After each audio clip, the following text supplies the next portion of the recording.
Scholar Johnson, you have the floor from now. Yeah. So, hi everyone. Yeah, it's nice to meet you guys. I'm Johnson, as the host, Mr. David or Dr. David had already introduced. Yeah, currently doing my PhD at Massey University, Palmerston North, New Zealand, and previously I had my bachelor's degree at the Federal University of Agriculture, Beokuta, and my first master's degree also in the same university. Then my second master's degree at Kyungpook National University in South Korea.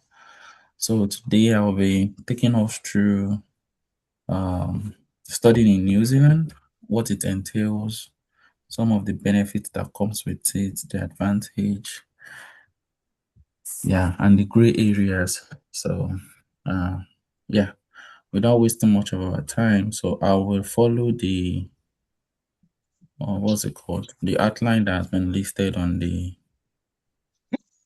flyer Dr. David made. So we'll continue from there. So the first thing we're going to address here is why study in New Zealand? What's the advantage of studying in New Zealand?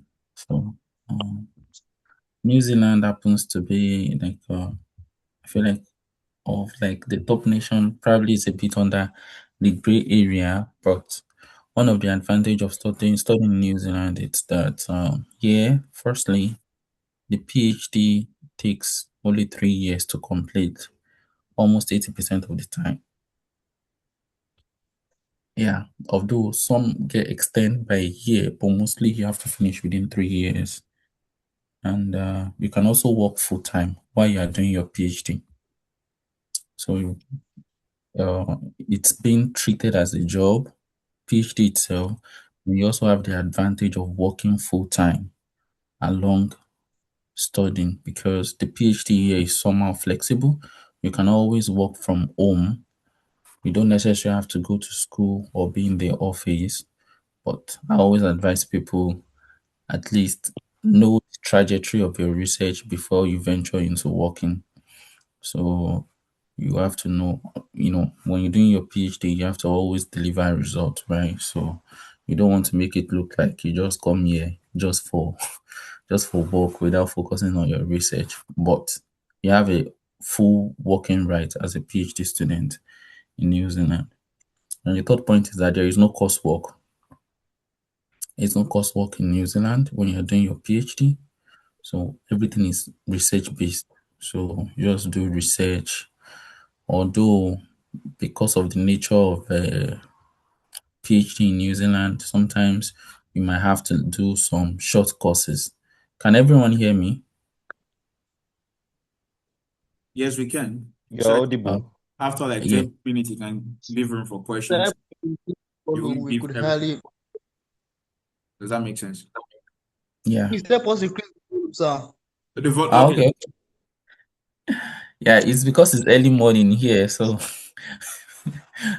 I don't want to disturb. Okay, I've had. So yeah, as I was saying, so there is no coursework here in New Zealand. So it's all research based.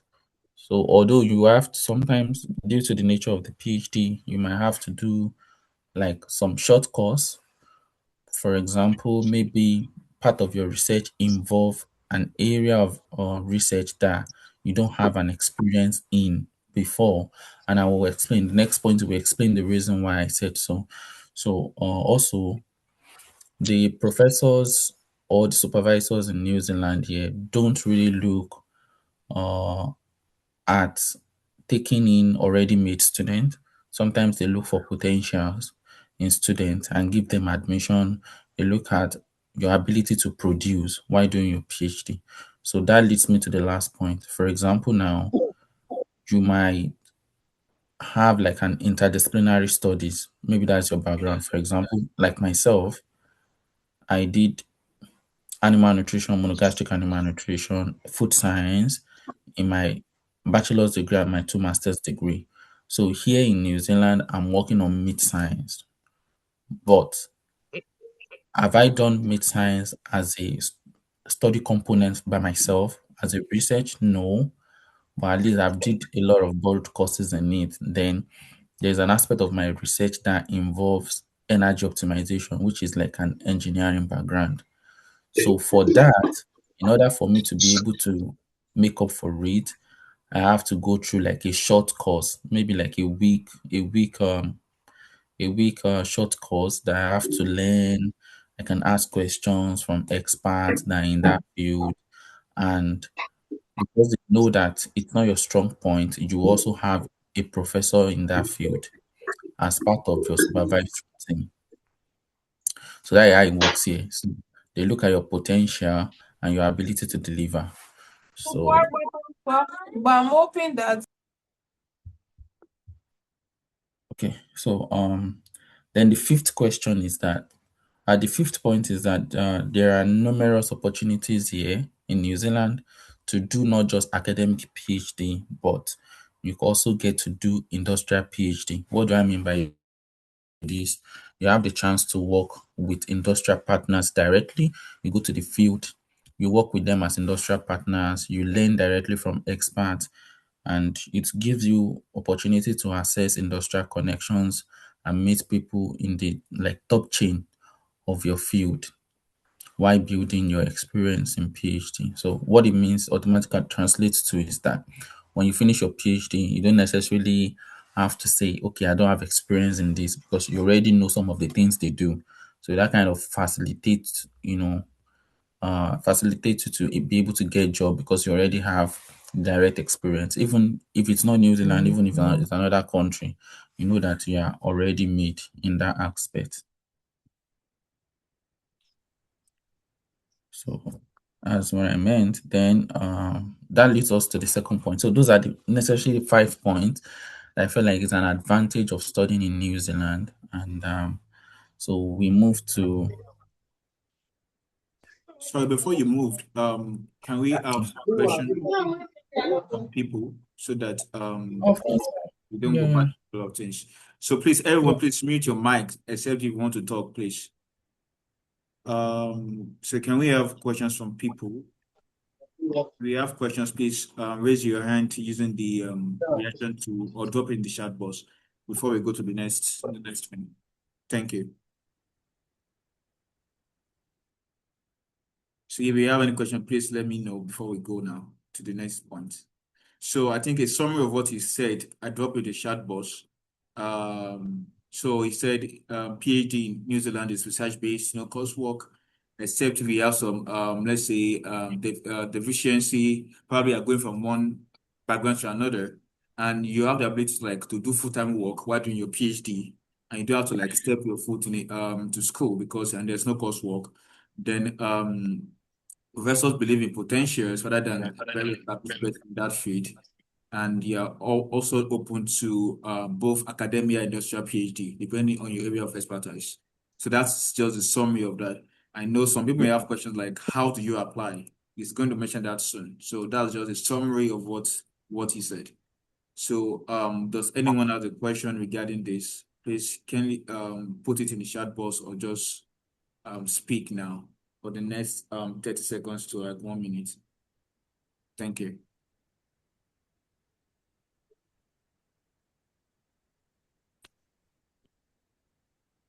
Hi everyone. I want to ask, does this same thing apply to master's? Because I think I'm very much PhD focused. I'm looking at, I don't know, but I'm looking for opportunities that relate to master's program.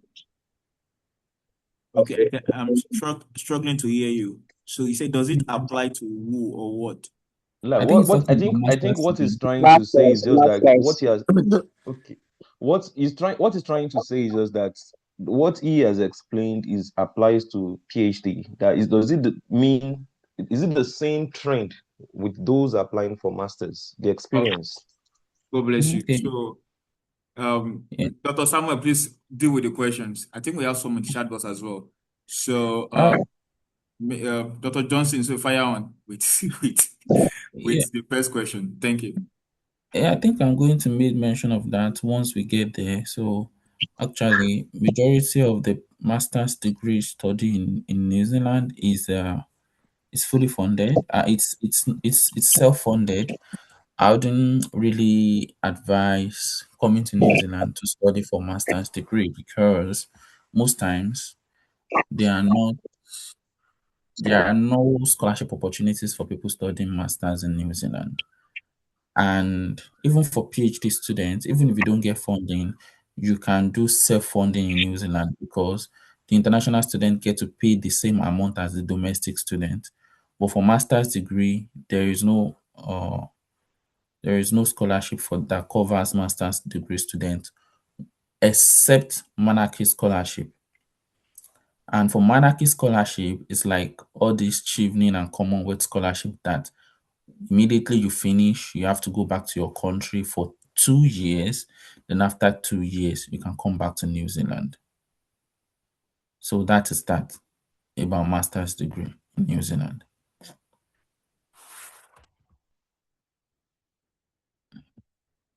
Can you hear me?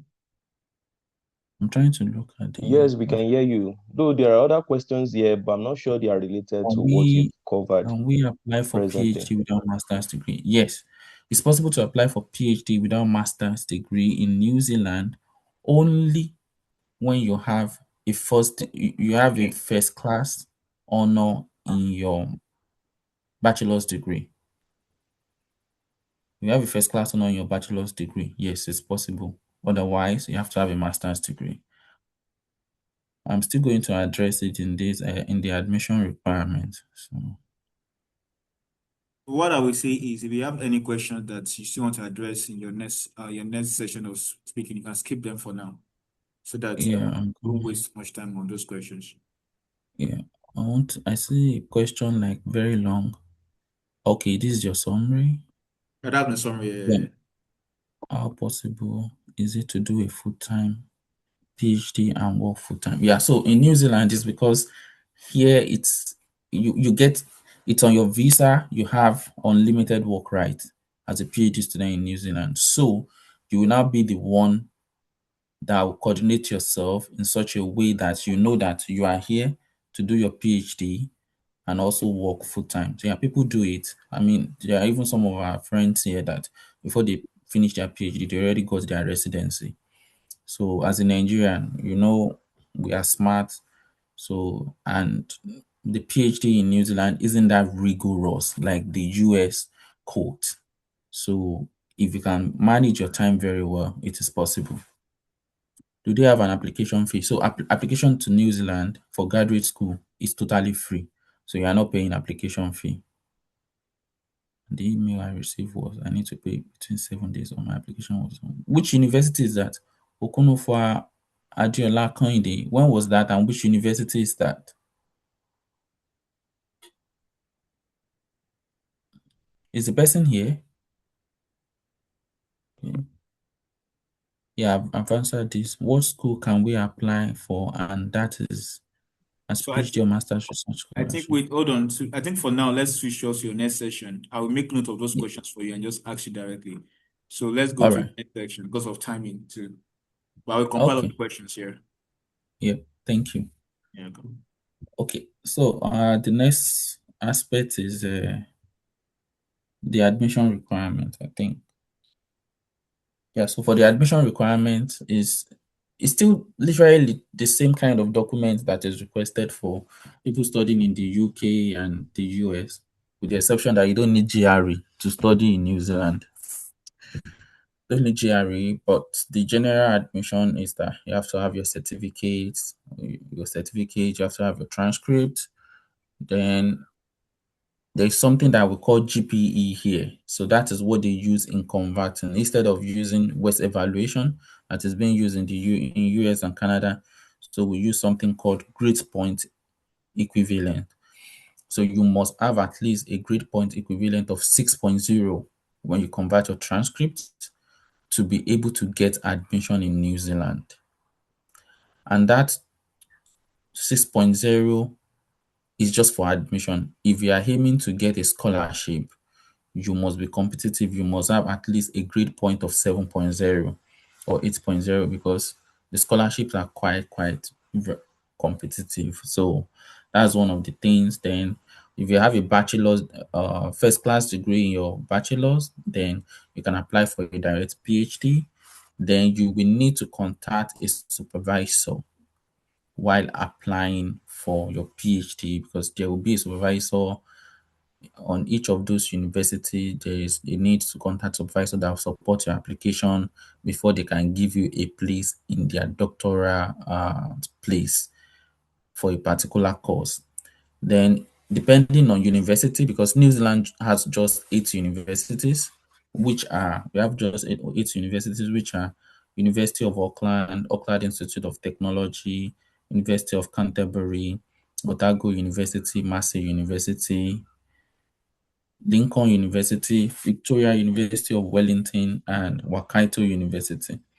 So you have to contact supervisors. Then, depending on the school, some of them always ask for English proficiency, while some didn't ask for English proficiency. For example, my school, if you apply to my school, Massey University, and you are looking for scholarship or for some department, they will ask you to submit English proficiency. But for some of my friends that apply to Auckland University, University of Auckland, Auckland University of Technology, they don't necessarily have to submit English proficiency. So I think if you're applying to any school, it's always better to reach out to the GRS, that's the graduate admission team, to ask for some of the admission information requirements. Maybe they have updated it or not. But based on what I saw on each university website, this is where I can get.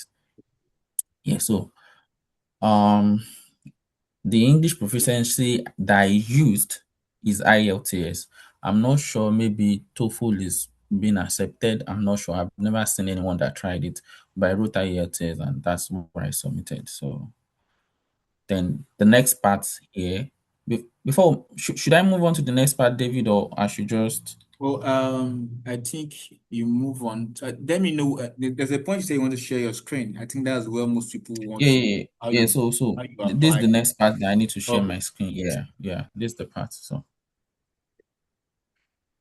So now I'll be talking about the scholarships that are available in New Zealand, scholarship and funding opportunities, majorly for. I'm not sure, maybe our people will be interested in Manaki scholarship anyways, but I will still share it.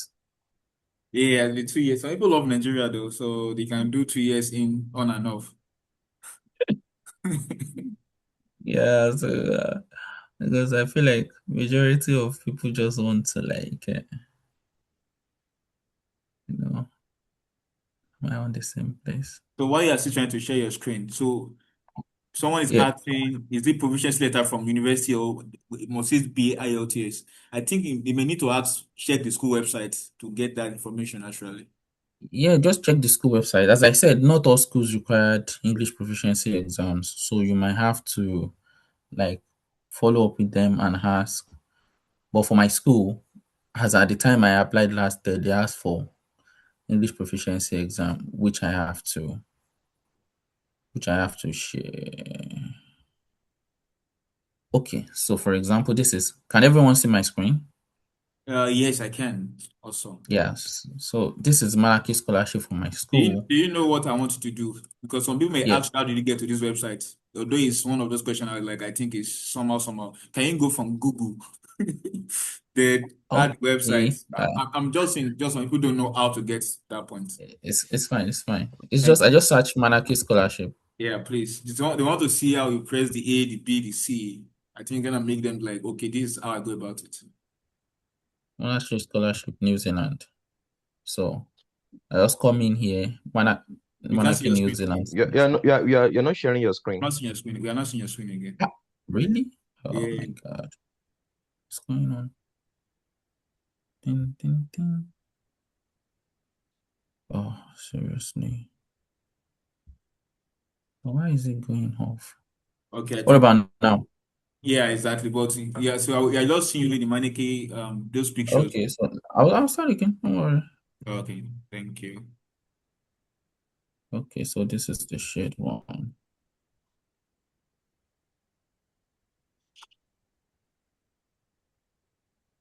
Monastic scholarship, New Zealand. So it will bring you to this Awesome. place, Yeah, we see it. then you Yeah, we go can see it. in.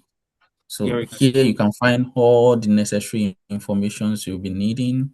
So we have different countries with different time because some of the Pacifica, like New Guinea, they have their own time zone for applying. And they have under that monarchy scholarship too. You see for undergraduate and postgraduate study, thematic short time training, all those things. So this is the one that apply to maybe either you are doing because but this monarchy scholarship cover for masters and PhD, but the condition is when you finish, there is no way of converting your visa to you staying back in New Zealand. So you have to go back eventually. So you see the eligibility. This is check for the eligibility countries, the eligibility criteria, the study subject, the selection procedure, how you can apply for the scholarship. Everything is here if you be interested in applying for the Monarchy New Zealand scholarship. But as I've said earlier on, you will have to return back to your country of origin, spend 2 years, then after 2 years, you can now reapply and come back to New Zealand. Are we clear? Yeah, makes sense. Moving on to the next Okay. So industry. the next scholarship I want to talk about is the one I'm currently on, my own scholarship. Okay, it's gone. So but is it this one is a doctoral scholarship anyway, so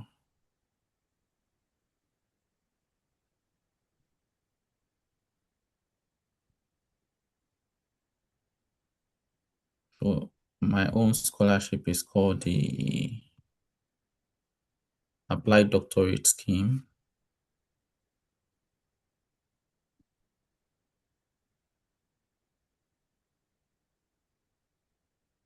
Applied Doctorate Scheme. Nah, I wanted to present it this way. Yeah, the website. For 1 million plus visits. Yeah, crazy. You Yeah, pass mark. that's because I talked about it recently in some platforms as well because Okay. it's a new scholarship, so it started last year, so Oh, we are the inaugural cohort. oh So boy. That's so lucky, man. Whoa. yeah.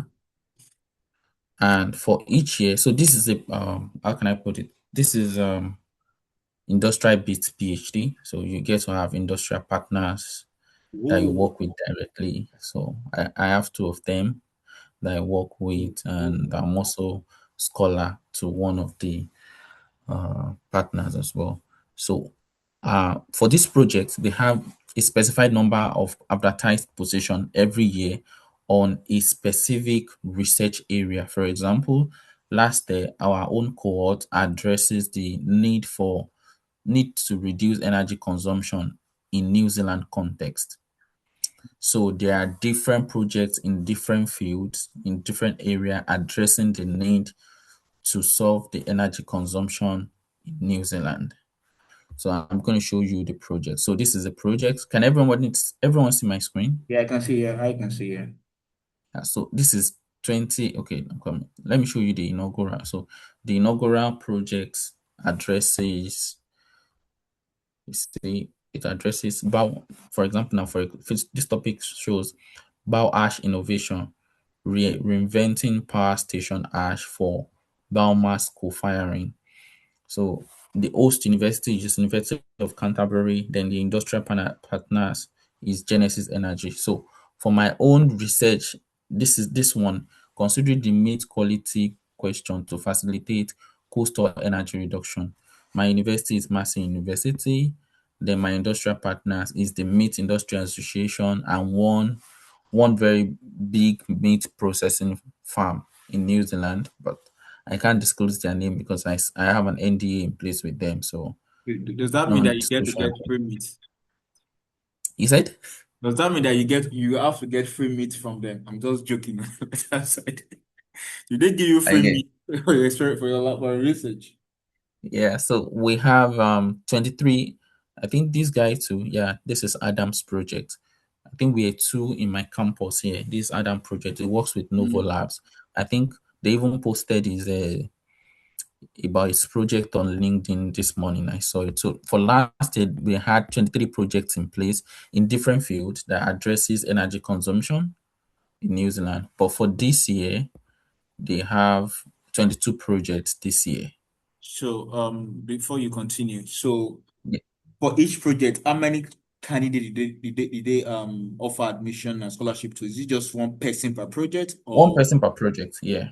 okay? So that means last year there were 23 students. They get Yeah, offered. This year 22. They are looking at. yeah, Awesome. Thank you for 22. that. Yeah.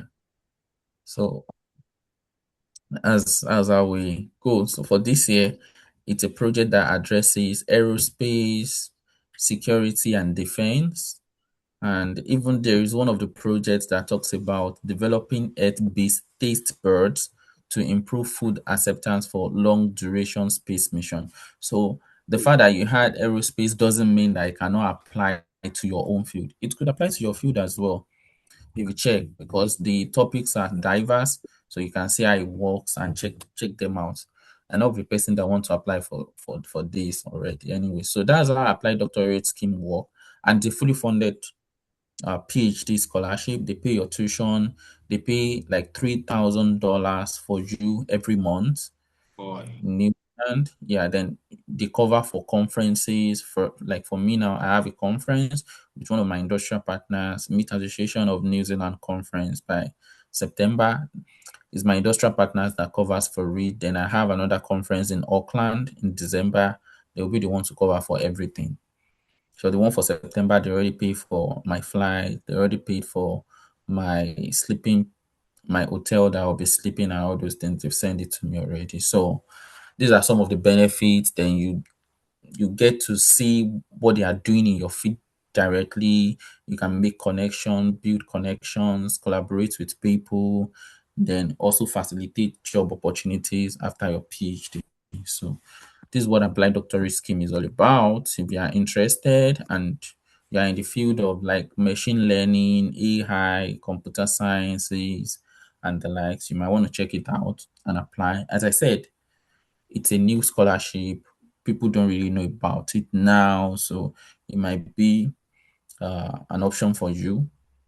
And as I said earlier on, this is the kind of scholarship that they look at potential, not necessarily what you have in place. For example, as I said earlier on, for me, I only have my background in animal science and food science.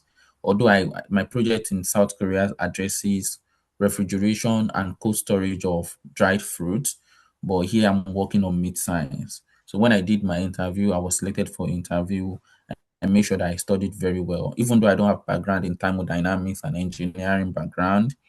I was still given the opportunity, and since I've been here, I'm doing some short calls. Then I also have a regular meeting with my fourth supervisor, who happens to be in that field, and I'm making progress. So don't be restricted by the fact that my area of scope doesn't, as long as you have one or two backgrounds that align. Because the good thing is that for this one, you can eventually check what are the requirements or what the project is all about. There is a write-up for it, so you can click on it. So for this one, developing Massey. So the industrial partner is H360. So there are three industrial partners for this one: Fonterra Research Development Center and Fix and Fog. So for this particular project, this Joanne Hort is my own third co-supervisor here, but she's the main supervisor for this project. So then there is a co-supervisor also from Royal Melbourne Institute of Technology in Australia. Then these are the industrial supervisor. So the good thing is that for some of these, like for me now, I have a total of 6 supervisors. So I have 4 university-based supervisors and 3 industrial supervisors.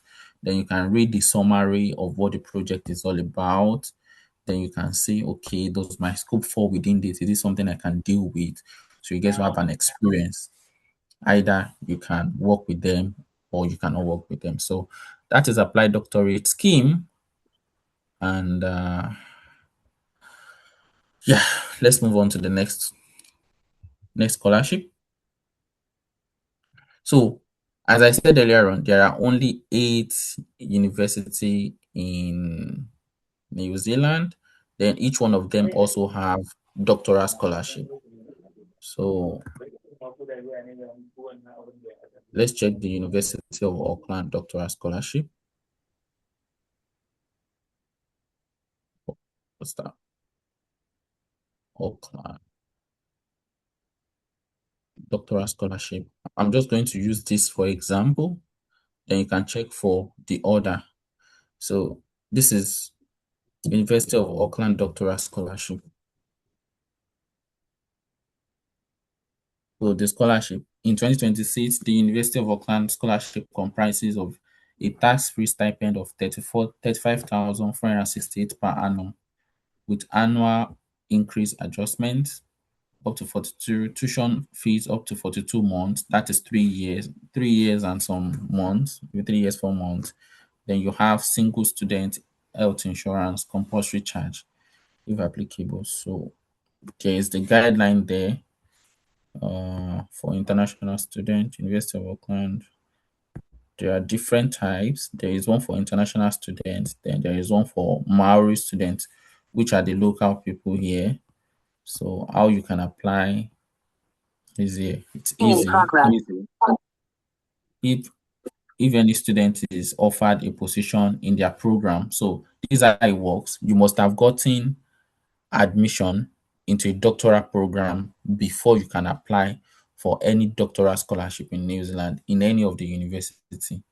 And this is the time that it always open. It opens 1st of November, 1st of February 2026, 1st of April 2026, 1st of July 2026, and another one will open by 1st of October 2026. And this is August.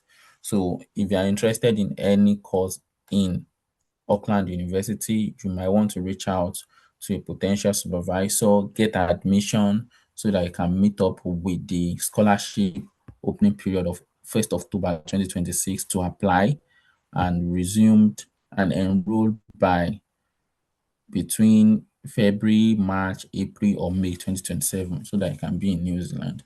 So for some of these doctoral scholarship, this is how it works. So the first thing is that you must have gotten admission into their PhD program first, either Massey University, Otago, or anything. Once you have gotten the admission, then and for each one of them, they also have a scholarship teams. If you're not clear, you can send them an email. They will explain to you how it works. But the good thing a good place to start from is to first check for your major in that university, or do they have the major I'm doing or something related? If they have, try cold emailing some professors in your field. If they respond to you, then because you also need to get a supervisor in order to get admission. So once you get an admission, then they can now you and your supervisor can now facilitate how to get scholarship together, because there is also a form in which your supervisor must fill to support your application for the doctoral scholarship. So that's how doctoral scholarship, university-based doctoral scholarship works in New Zealand. It's almost the same similar process across all the 8 universities in New Zealand. So you might want to check them out as well. Any questions so far? So yeah, let me just start question from the chat box. So I think I will try and summarize everything together from what we have for. So someone asked, does the scholarship covered for travel and visa, or how does that No, work? it doesn't. So for applied doctorate scheme, it doesn't cover for flight. It doesn't.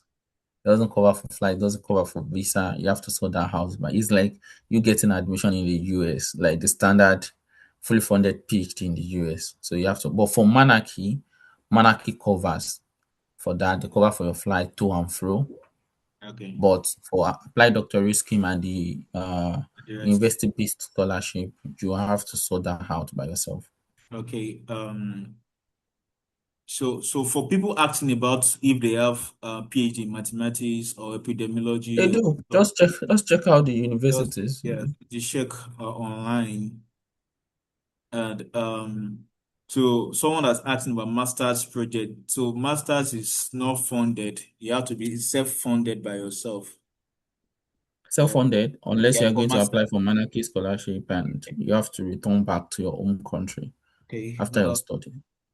Someone is asking, so how is it possible to do a full-time PhD and work at the same time? I think I've addressed that question earlier.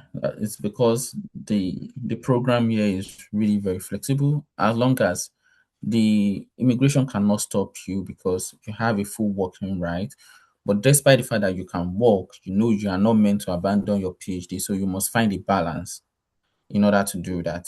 And any company that you are going to be working with have to understand your point. So the thing is, it's possible because you have a full working right, so you can be working with company without necessarily converting your visa, because in order to become a PR or a resident in New Zealand, you must have worked for at least 1 year with an accredited work employer, which means this employer is registered with the government.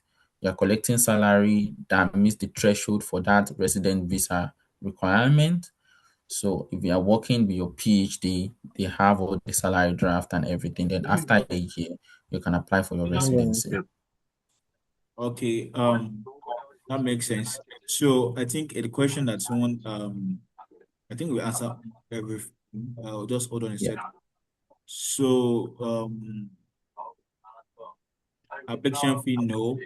Yes, fee is free. Yeah, I've talked about The that. Lazarus 706. What question is that?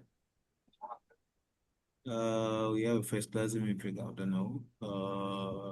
So I think that is so for people that want to relocate to their family. I think is that your next? So what's the next? No, I haven't finished the scholarship, so I Okay, still continue with that because I'm not any other question that you're asking about. Yeah, I think answer. So you continue with the scholarship. Then I let's do. have a question. Oh, you have a question? Please fire on. Eh? What's the question? Now glue Yes, now. please, how do we get the emails, 0706. the emails for the professors so that we can send them, you can ask yeah, them you can. questions. Are you asking on how to get the emails? Yeah, that's Yes, the is it question. on the site? Yeah, on the school website. Yeah, you can navigate to the school website and just check it out. So you will probably see like if faculty member, the list of faculty members, and there is a prompt you can use. You can use ChatGPT to narrow it down or something. Even you can use what's the Now, name so of sports this game. Elon Musk this on X. You can also use that if you ask like, oh, can you give me the list of so people in this department at Auckland University? It will list them out, and if we ask for the email, it will also bring them out. Even if you don't know how to navigate the email on the website itself, it will provide you. I mean, AI has made things easy, so should be able to do that. Sorry, I have a question as well. Yep. Yeah, on reaching out to supervisors, do you need a proposal to do that or just a cold email? So, that's a very good question. So, basically, it depends because I applied to two universities here. I applied to Auckland University of Technology and my current university, Massey University. And initially, when I applied to Auckland University of Technology, I was told that there is no need for me to write a proposal at the initial phase of the admission when I submitted my admission, but later on they told me to submit a proposal that matches the proposal the professor's research area that I want to work with. So it's always better to have like a research proposal in place at the back of your mind.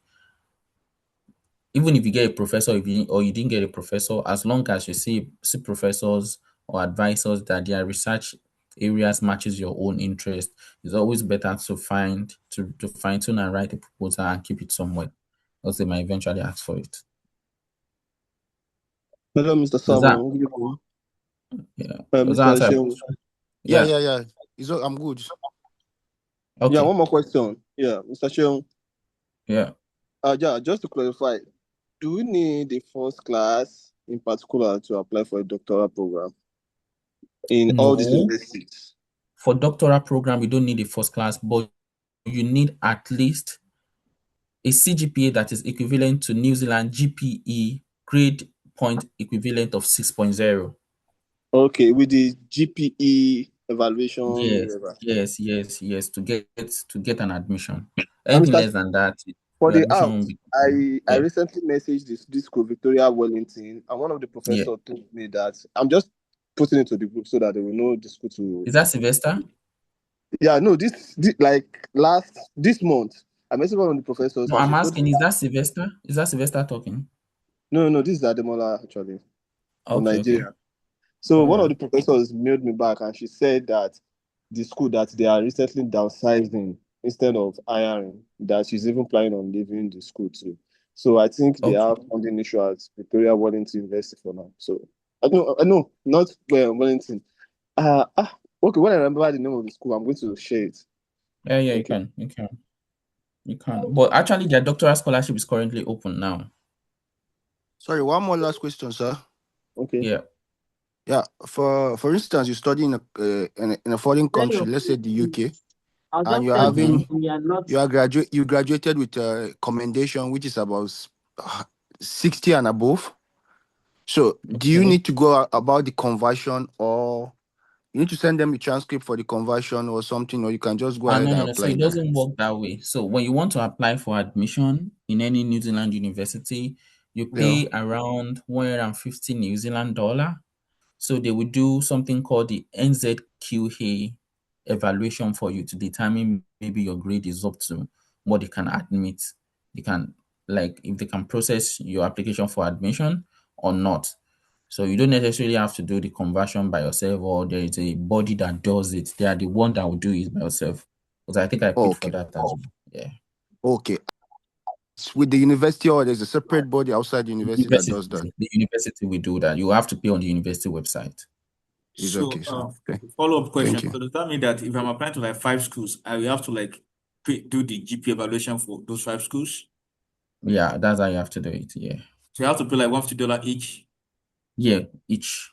That's interesting. Or I don't know, because I've never tried 2 schools But yeah, before that I was given admission. But for my school, I paid. So I don't know if there is a way that they kind of synchronize it. I don't I have the think that there should experience. be a So way because for I me, think like there I should said, be. Yeah, for me, there should like be. But not to call you short, yeah. I think for me, when I applied that year, that was 2021, 2021, 2022. So the way it worked is that I think I applied to Auckland Mm, University. So the professor said the main thing is that the admission first. So the professor gave me his own proposal to submit mm-hmm. in my application. Oh, that's lovely. So Wow, that's a very, very smart yeah, so one. I already applied already. So he opened the portal for me at the back end. So he now gave me a Okay. proposal of what he's working in his lab. Just asked me to just do 1 or 2 edits. And I just give me Uh, just it was 2 lines. He told me what to edit, and I did. And I submitted back to that's the smart. portal. And they gave me admission. He said once I get admission, I get scholarship. But I couldn't wait because I had to leave that 2022. So I think, but I didn't do that GPA evaluation because I think what I did was that I sent them I sent them my transcripts ahead of time. Mm, So okay. I sent them a transcript ahead of time. I think my MSc and BSc then. So once they do that, they did the evaluation by themselves. They gave me the admission, and that was it. Oh, I have to pay here. I paid for my school. I paid $150 Okay, I think it differs before. from school. I do Yeah, it it might differ differs, or from maybe the process or the processes has changed. It was exactly. my own was recent as this year. Yeah, It I was think earlier this year. So they can also ask the school I first think I before they think do I it. think the best I would suggest is for every applicant they need to reach out to the graduate school. of If you are course, that's what coming I to said if you earlier are on. if Mm, you are coming to Europe, for example, also here in Lithuania, the same things apply. Some people don't pay for evaluation, and some people pay for from universities. You have to pay like 150 euros also. So yeah, it might differ from university. So the graduate school will be the best position to tell you what applies. yeah, that's right. Thank you. So let's quickly Let's rush move through on. the Yeah. to the other scholarship. So there is also another scholarship called the Food Transition 2050. So this is a scholarship that is good for people in the field of food science and agricultural sciences. David, I think somebody is in the lobby waiting. I don't know, maybe you check that.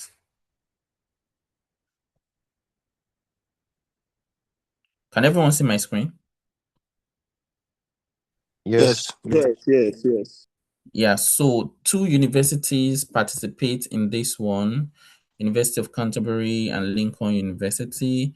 Then there is this institute because PhD student can also work. You can be situated at a research institute, but you'll be affiliated to one particular university. That is also a thing in New Zealand as well. So for this scholarship, it always open around December every year. So if you are interested in something that goes along like soil science, plant science, some part of animal science and food science, this might be a scholarship you might want to look at. You can follow their page on LinkedIn as well to follow their updates and see. So it's a scholarship that opens on a yearly basis. So right now they don't have uh, any opening now. The application is currently closed. So you have to wait till like around December before you can apply for it.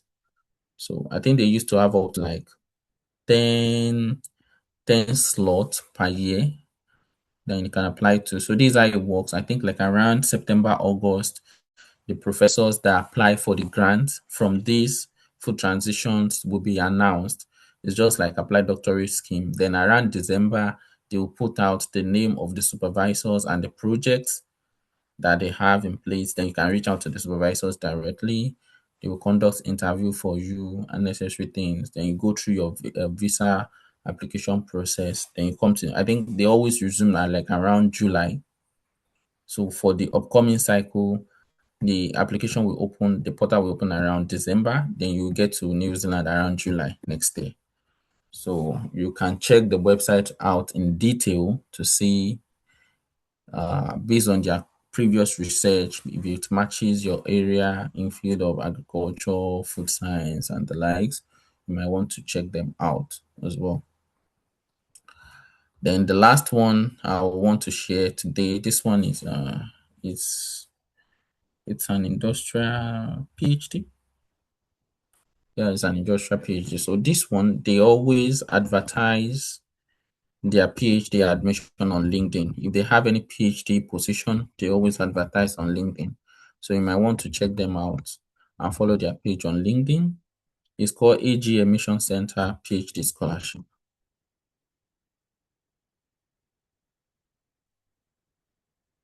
Yeah, this one.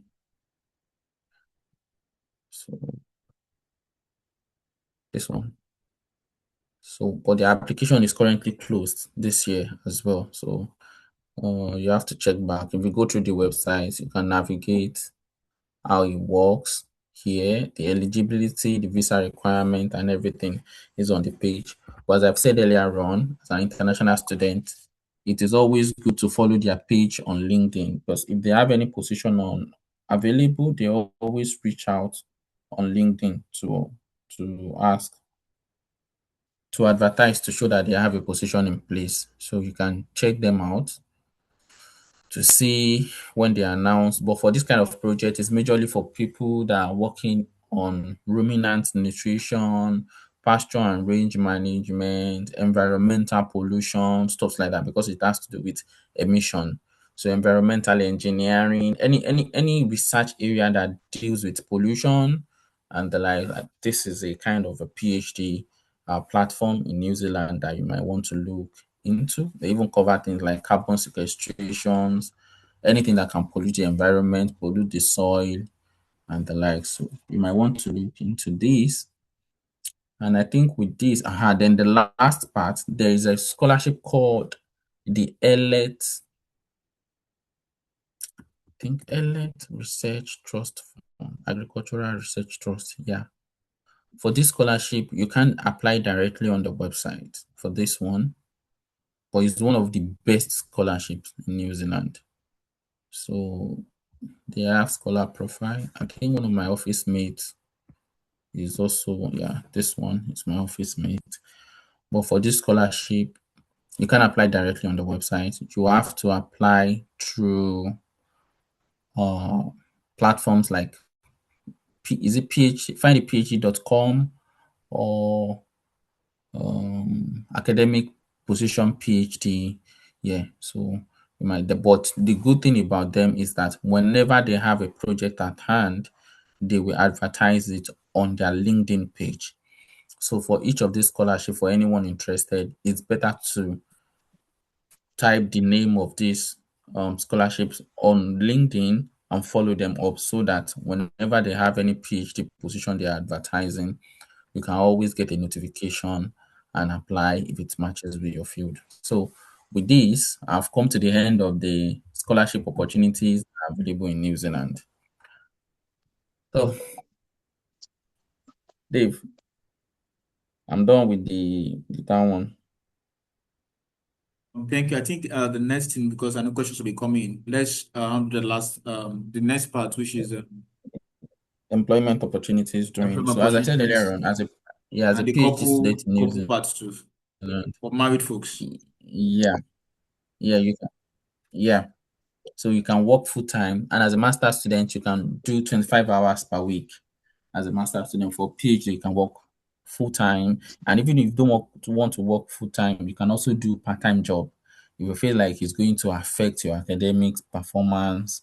But as I said earlier on, if you are looking to stay long term or stay back in New Zealand, even when you come in, you might want to focus on your PhD at least maybe for the first 10, 11 months to scale through the confirmation period, because that is always like, how can I put it?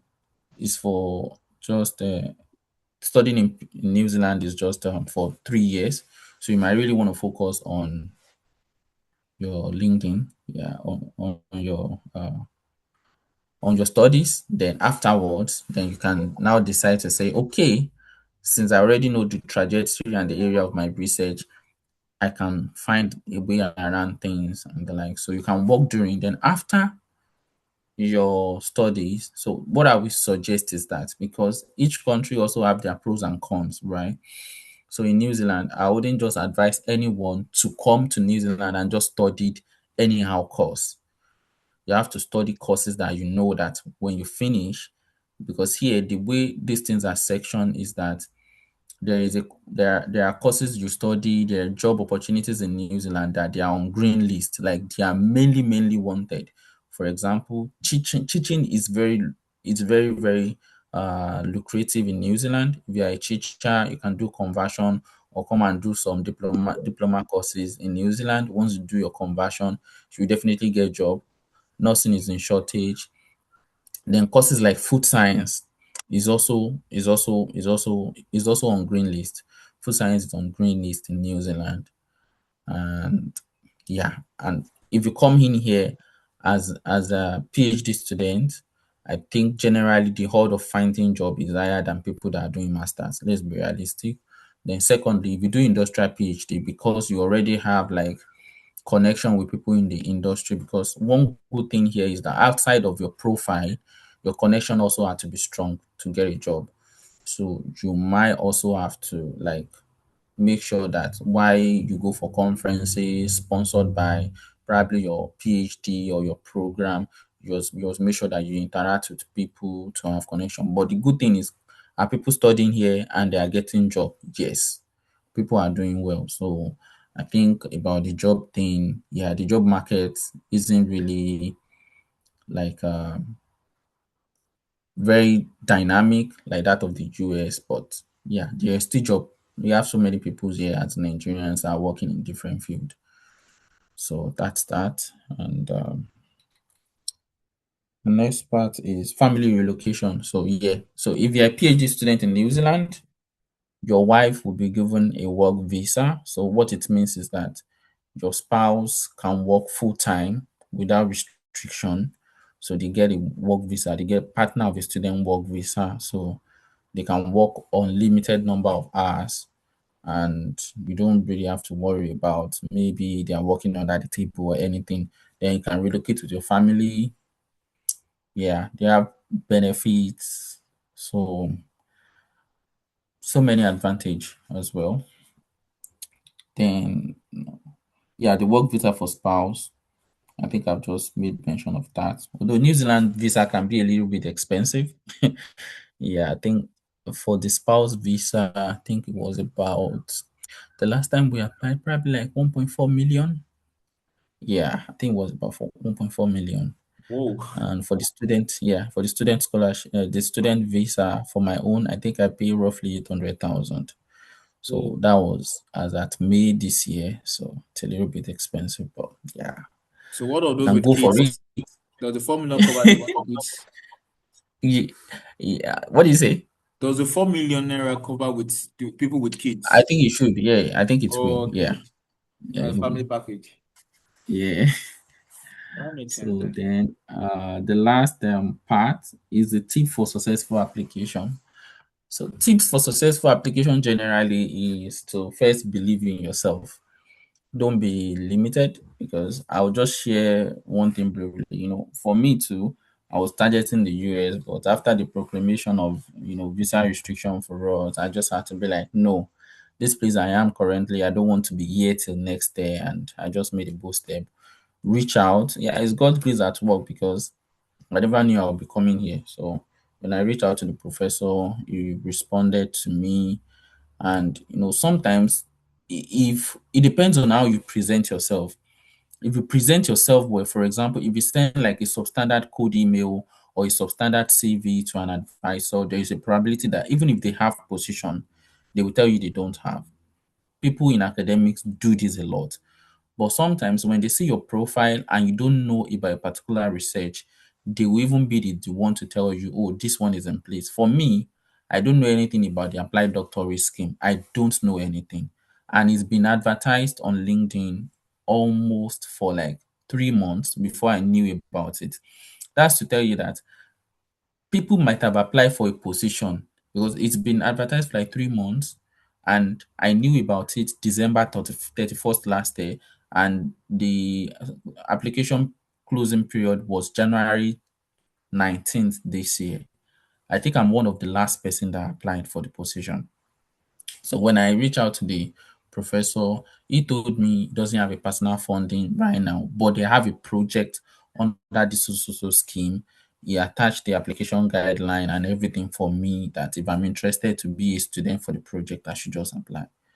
Then one question that always comes to my mind, I don't like to apply for advertised position, because I felt like, oh, people, it's going to be too competitive, because there are so many people that will apply for it. I never believed like, maybe I'll be selected. So I just like contact one or two of our colleagues, like our senior colleagues, and ask for advice from them.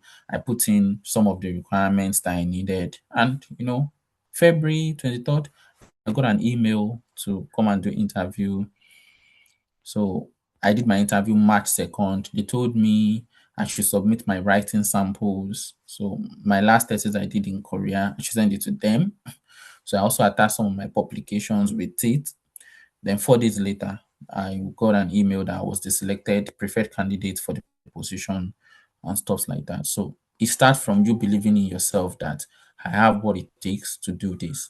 Then when you go for interview, don't just go for just because they invite you, don't just go there with empty head. Even if you are not familiar with the total terrain of what you want to go and do, you must still be able to present that no, even though I don't have the background in this, I have what it takes. As I said earlier on, they look for potential. So if you can demonstrate, the funny thing is that I've seen people here doing PhD here that are extremely brilliant, but they don't even have background in what they are studying right now. You see somebody coming from engineering field, it's somehow, maybe when you're talking about AI and social interface and something like that, it's somehow related, but their background is not deeply rooted in it, and they are doing well. So you must be able to present yourself that I can do this. I think that is extremely important. Then another thing is that uh, you have to reach out to supervisors. If you have to write a research proposal, in my case, I didn't write a research proposal because it's an advertised position. Make sure that you check the supervisor you want to work with. You check their recent publication list. You need to know, because research professors often have different areas of research, right? So you want to know where is their current funding coming from. You have to tailor your research, your proposal into that area to know that okay, this part that you're getting your funding from is where I want to work in. So you can, for example, now maybe you can't write a proposal that tailors to the work he has done in 2015 and you expect that it's going to go back to that. He might not even look at it, but if you write a research proposal, so it's always better to check their research profile, probably through Scholar, ResearchGate, or through Google Scholar to know where they have been publishing recently. Then you can see, you can come up with a topic directly to what they are working with. I think that kind of make you to know, okay, this person has done their research, and if there is funding, they are always willing to. So those are some of the tips I can share with you, and I hope that we are looking to coming into New Zealand. I hope that everything works out for you.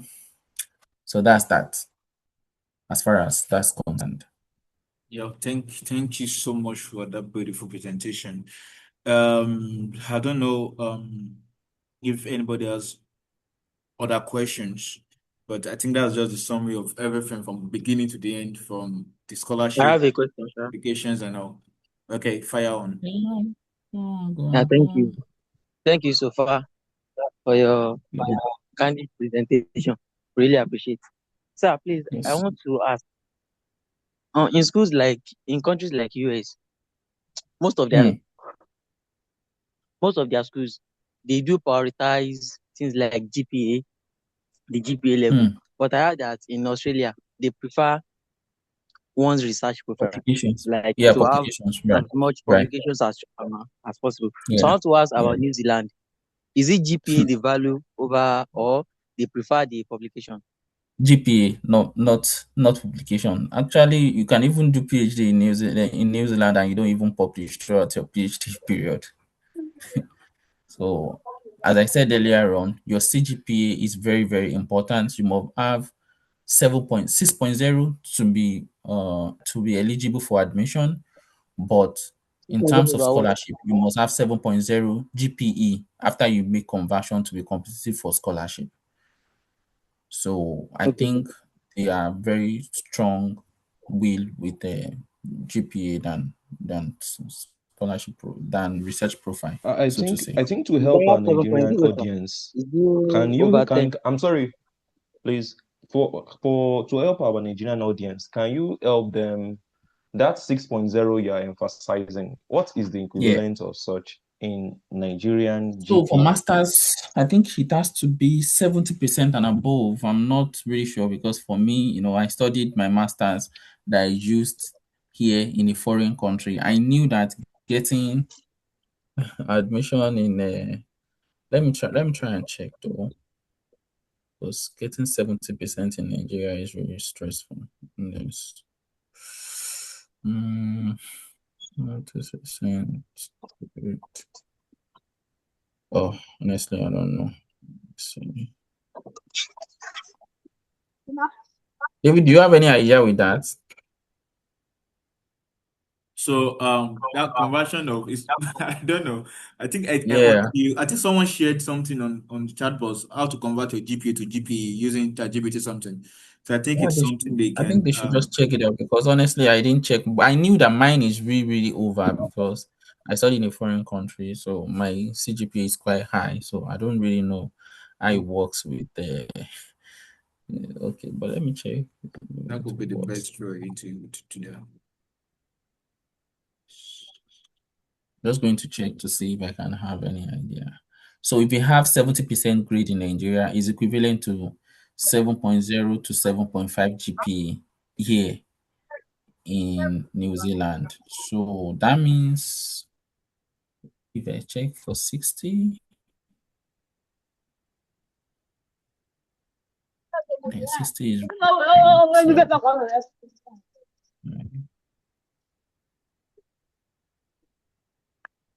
that's pretty low, man. I think it's you must have at least 70% in your master's degree in Nigeria. You must have 70%. Because I think somebody addressed that on a platform before on TikTok. I think the person should just kind of use ChatGPT to see how it works. Or if you are interested, probably relates to the GRS of that particular university to see if there is a already made outline for people studying from Nigeria and they can present to you. Please, Nana, ask your question. Hi, please, do we need to, like, can we just go directly from BSc to PhD, or do we need to have done Yeah, our you masters can. already If you have before? a first class, if you have a first class degree, you can. Okay. Yeah, All right, thank you. you're welcome. Hello, good evening, sir. Yes, good evening, Mr. Ebenezer. Okay, also, provided that you met all the old requirements, what can Yeah. serve as hindrance to being admitted? Thank What you. can serve as what? Hindrance of you being admitted, provided that you met the old requirements.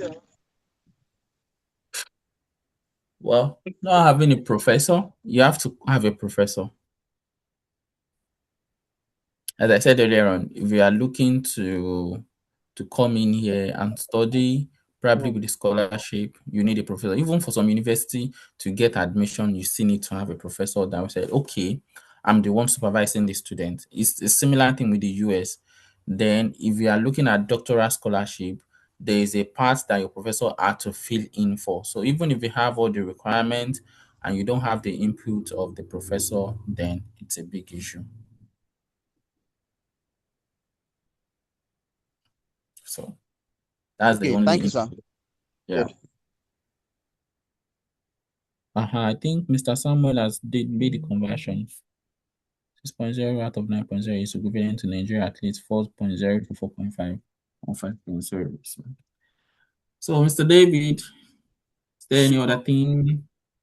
So I think for the evaluation stuff, man, I think people need to go and confirm both BSc Yeah, and MSc. honestly, That could I'm not be so both, sure. I'm not so both sure. BSc and MSc. Yeah, I please ask your study question. agree. I study Okay. agree in my BSc. So I want to ask if I can go for masters in project management. People jumping. We want to. Well, it's not about. It's possible you can switch from any field to one another, but the problem is, that there must be a kind of a background overlay Okay. between what you're studying, because apart from the fact that you need to study project management, when you finish, you might struggle. That's one thing. Then, secondly, you can't just study two individual courses that doesn't have any overlay at all. So I'm always worried that, is there any part of the agriculture that you have done that relates to project management?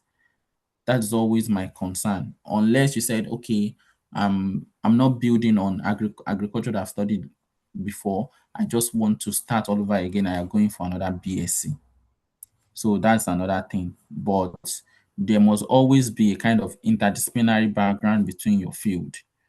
So doing it, I don't know. The university might give you admission, but the problem is, when you are building your career, how do you want to relate your background? Because on your CV, your BSc will always be there.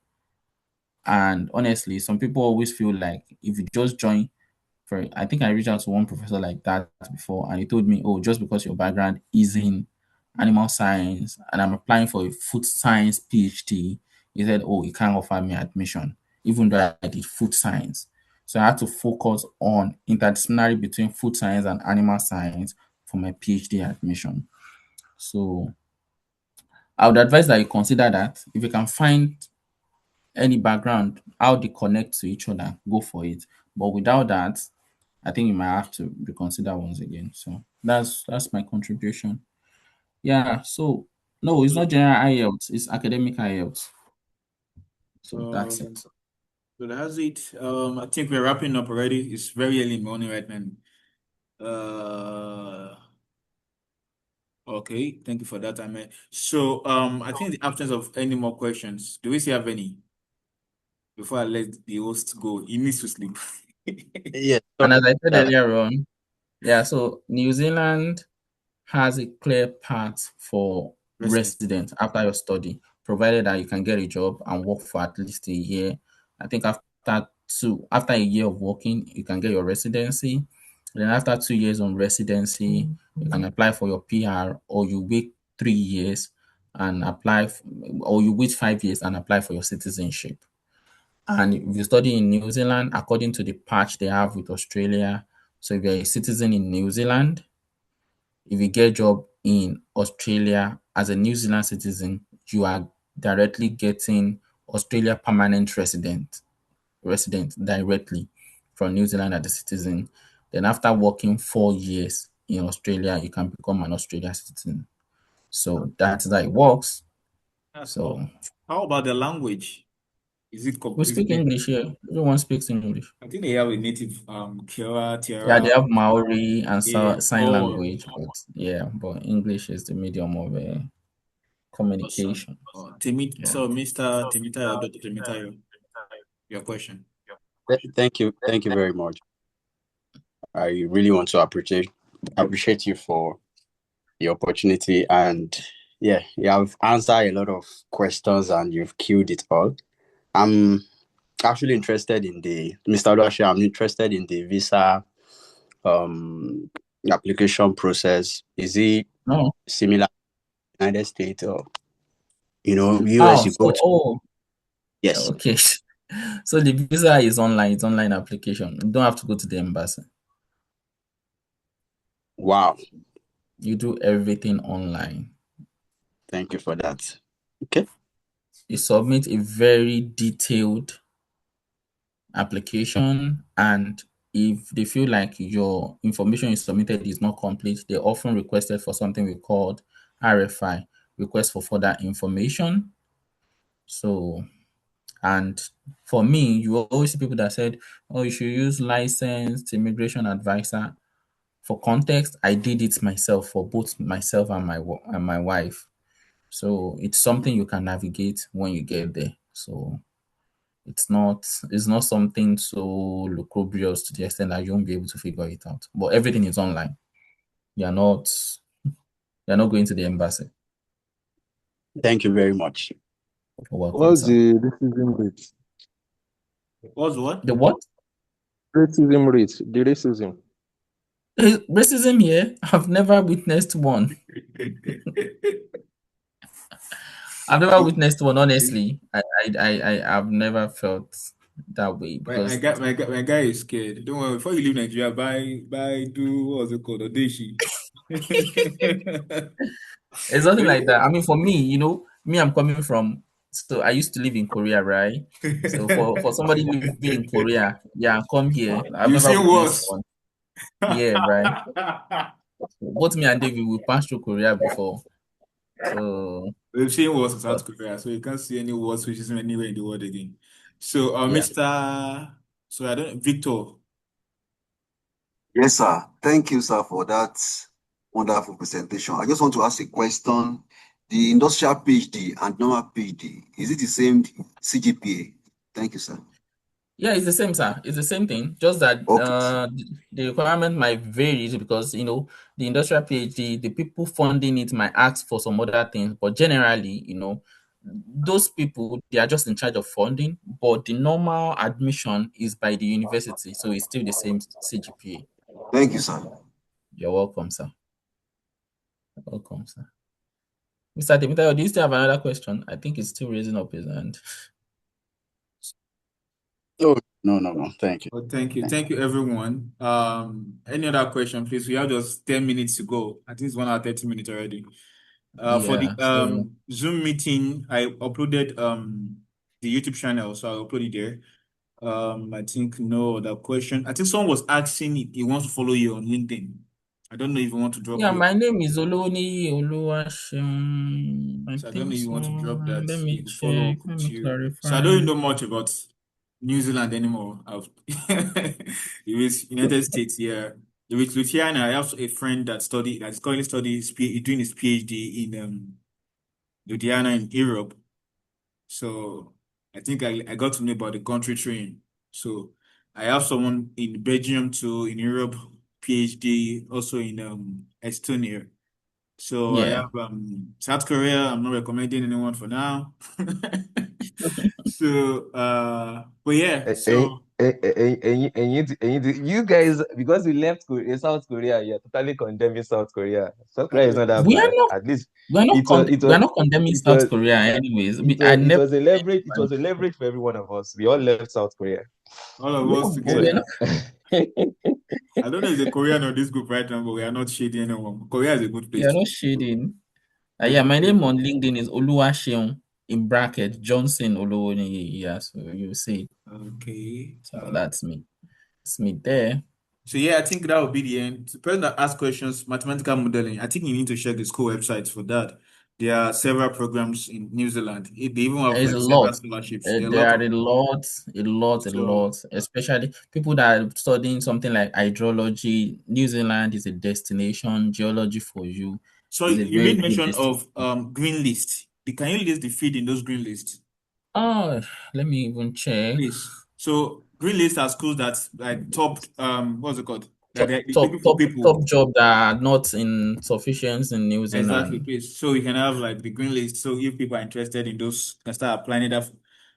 Can you apply directly to jobs? Is that possible? From Yeah, Nigeria? you can. But because we are talking about this thing today, that's why I don't talk about job. There is just sponsorship also. Yeah, Oh, okay. Oh, okay. in New So you can maybe Zealand. when you send the green list, you can just talk briefly about it in the next. I will end the call in 8 minutes time. So maybe when you send, just talk briefly about it, because I know some people like they're tired of school. They just want to leave Nigeria on job. Like, please, sorry for taking your time. Sorry. Green list rules and qualifications. So this is on the New Zealand Immigration New Zealand website. Okay. So green list, so the jobs we need people for in New Zealand. So Good search the evening. yeah. Good Are you evening. talking to me? Good Oh, evening. good Please, evening. I want to ask if I can apply as a dentist, Of course, preventive oh, you dentist. can. Oh, you can. It's hot cake Okay. here. Oh, you can. I think Okay. I don't know. Maybe we still have enough time, but Yeah, you are can you on any actually of the take your time. New Zealand group, ma? No. Okay, David, that person, I don't know. Maybe the person can reach out to me directly. Maybe So we can far. add the person on. Oh, okay. Please, So, can you drop the list so in the for link the so we can join in for here? the green list, you can just check immigration.government.nz/green list occupations in New Zealand. So you will see different one. For example, now for agriculture.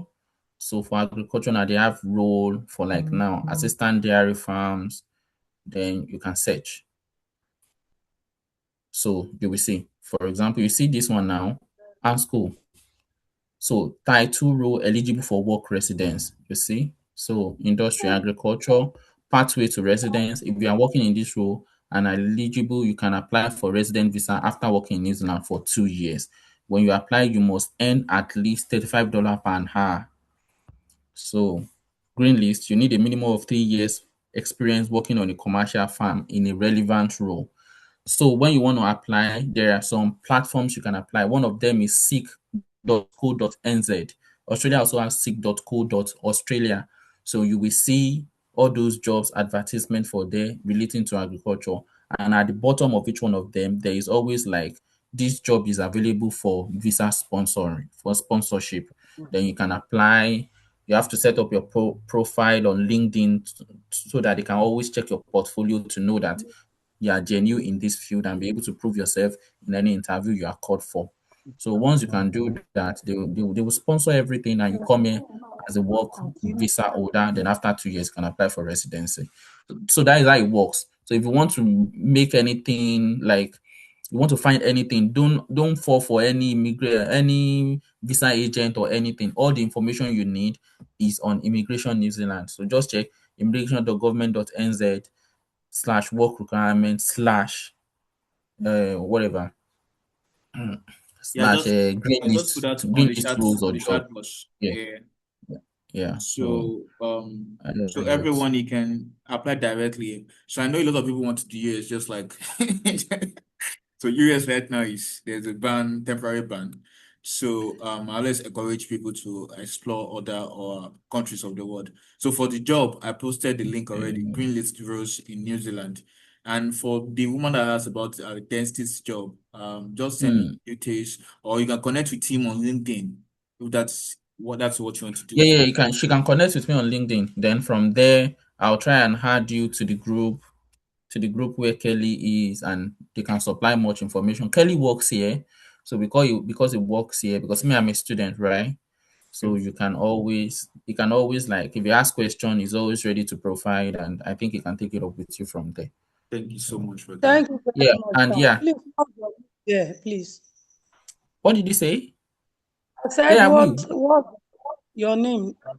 My name. Can you share your link, your LinkedIn link on the page? Is Let that me something you can do? see. Let me see. LinkedIn.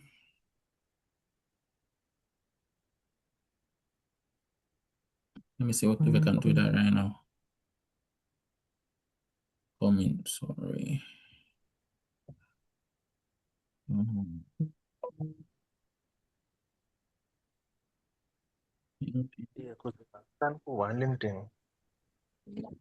am trying to sign in.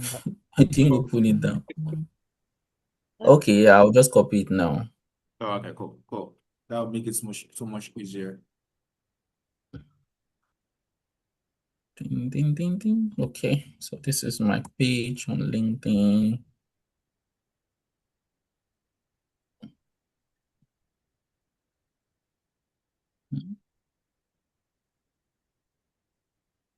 All right, here you go. Thank you so much. Yeah. So awesome. That's that. Thank you. Yeah, Mr. T, I finished from FUNAB. Yeah, my bachelor's and first master's in FUNAB. So yeah, we are Awesome. FUNABites, including my wife too. So Oh, really? I don't like if I always talk about family wife since to the single people like us like this. It is well. So I think we've come to the end of today. that is wine, I didn't believe that too. So we've come to the end of today's webinar, and Right. I'm really grateful so much for this because I know you have been pushing things since June, July, and thank you for your resilience too because I think I'm not saying this. You didn't talk about single people. All of you are moving. You are moving with your wife. So you should So get married now. So I think a lot of things has happened behind the scene that is not sharing anyway. Because I know the number of times that we've talked on WhatsApp back to back about the number of applications he has applied to. I think they are numerous. You can't mention them, but I A think lot, a lot, a the lot. journey of scholarship, trying to live in that country is can make you break down sometimes because you spend money and you say getting some rejections, and not that because that your profile is not good enough, but because it's not just working. But when the time comes, it's just happen as if that night is my time. So for everyone in that area right now, I believe that just keep trying, right? And try to prioritize way of like managing the money you have, right? If you know that this country is not opening the door like the US right now, you can explore other countries. And at the same time, be careful of scammers, right? Be careful of I want to do everything, right? Just trying to like focus your energy on maybe one or two or three countries and try to like manage or go through that to that route. And then I think that's all about that. So I don't know, Miss Ruth. So we can actually exit the group once we are done. Thank you so much, my friend Dr. Samuel and the facilitator, the speaker for today. And for the WhatsApp group, so I don't know, we have different WhatsApp group right now. There is the job for New Zealand WhatsApp group. There is my own personal WhatsApp group where I post I think that person can just reach out to David. So if the person if David add you to the group, then I'll be on that group. Maybe you can just ask question. Okay, So I'll so see for from my that group and I'll see, how I can add that to the New Zealand group where she can also ask questions. for my They are group, just just normal people living here and I've been here for long, so they might be able to ask much question better than I am. So okay, awesome. So for my group, actually, they can just send you my number. It's on WhatsApp. So oh, just that's amazing. Someone yeah. someone is just telling me now that the wife got a professor in Auckland University of Technology, and she got a supervisor. She's just waiting for admission and visa application processes. So that tells you that this thing works, right? So, Awesome. And this is a colleague that we graduated together in 2016. I have not even heard from him in a long time. Jeez, man. A long time ago. But it's amazing. Yeah, thank you so much for this. To be honest, I think this is one of the biggest in terms of people that we have actually in this webinar. And thank you so much everyone.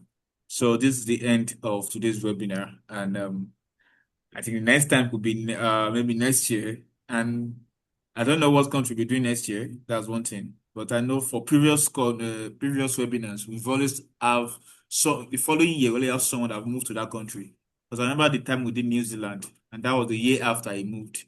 And Estonia too, we have someone from a group that's in New Zealand, Estonia, Lithuania, almost everywhere right now in the world. So we don't know the next country we're doing, but regardless, thank you so much for coming. I appreciate it. And everyone should have a great evening, great night, great morning, and great day everywhere they are in the world right now. Thank you so much for joining. Yeah, we are starting our day here. All right. Take care. Yeah. Bye-bye, everyone. Bye, everyone. Thank you so much. It's nice to see you. Thank you. Yeah. Thank you.